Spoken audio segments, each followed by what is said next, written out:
السلام علیکم ورحمۃ اللہ وبرکاتہ۔ ناظرین، آج کی ویڈیو میں ہم آپ کو ایک ایسی سچی کہانی سنانے جا رہے ہیں جسے سن کر آپ کے رونگٹے کھڑے ہو جائیں گے، لیکن ساتھ ہی آپ کو سوچنے پر مجبور کر دے گی کہ دنیا میں نیکی اور بدی کے فیصلے ہم نہیں، وقت اور حالات کرتے ہیں۔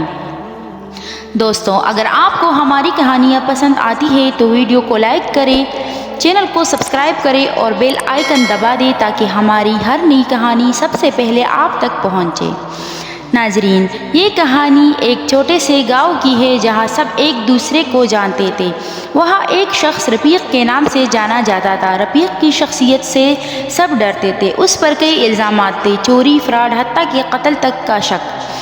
آخرکار پولیس نے اسے گرفتار کر لیا۔ پورا گاؤں سکھ کا سانس لینے لگا، لیکن کہانی یہاں ختم نہیں ہوتی بلکہ یہی سے شروع ہوتی ہے۔ رفیق کو جب جیل میں ڈالا گیا تو جیل کے وارڈن حیران تھے۔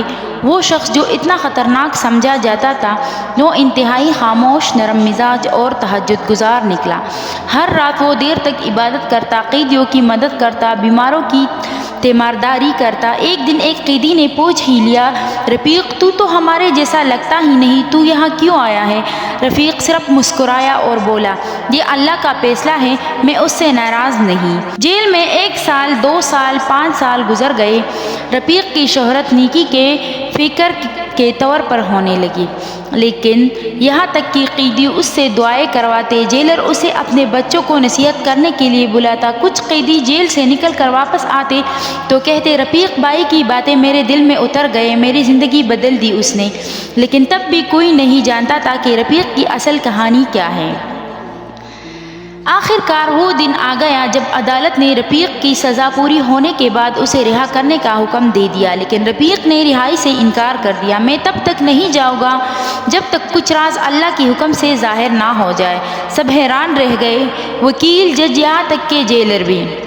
آخری دن، رہائی کے ٹھیک 3 دن بعد رفیق جیل میں اچانک بے ہوش ہو گیا۔ ڈاکٹر نے موت کی تصدیق کی۔ جب اس کا سامان چیک کیا گیا تو ایک پرانی ڈائری ملی۔ ڈائری کے صفحات میں لکھا تھا، میرا اصل نام رفیق نہیں، میں اس شخص کا بھائی ہوں جس پر یہ سارے جرائم تھے۔ میرے بھائی نے مجھے دھوکے سے قتل کے کیس میں پھنسا دیا، لیکن جیل آنے کے بعد مجھے اللہ سے وہ قربت ملی جو دنیا میں کبھی نصیب نہ ہوتی۔ اللہ نے میرا کام جیل میں رکھا اور میں نے وہی کیا۔ ناظرین، یہ کہانی ہمیں سکھاتی ہے کہ بظاہر برا نظر آنے والا انسان اندر سے کتنا عظیم ہو سکتا ہے، اور بظاہر نیک نظر آنے والے لوگ اندر سے سیاہ بھی ہو سکتے ہیں۔ اگر آپ کو یہ کہانی پسند آئی ہو تو کمنٹس میں ماشاءاللہ ضرور لکھیں تاکہ ہم جان سکیں کہ آپ نے یہ مکمل کہانی دیکھی۔ اور اگر آپ بھی چاہتے ہیں کہ ایسے مزید سبق آموز، عجیب و غریب سچے واقعات آپ تک پہنچیں تو چینل کو سبسکرائب کریں، ویڈیو کو شیئر کریں تاکہ نیکی کے اس پیغام کو آگے بڑھایا جا سکے۔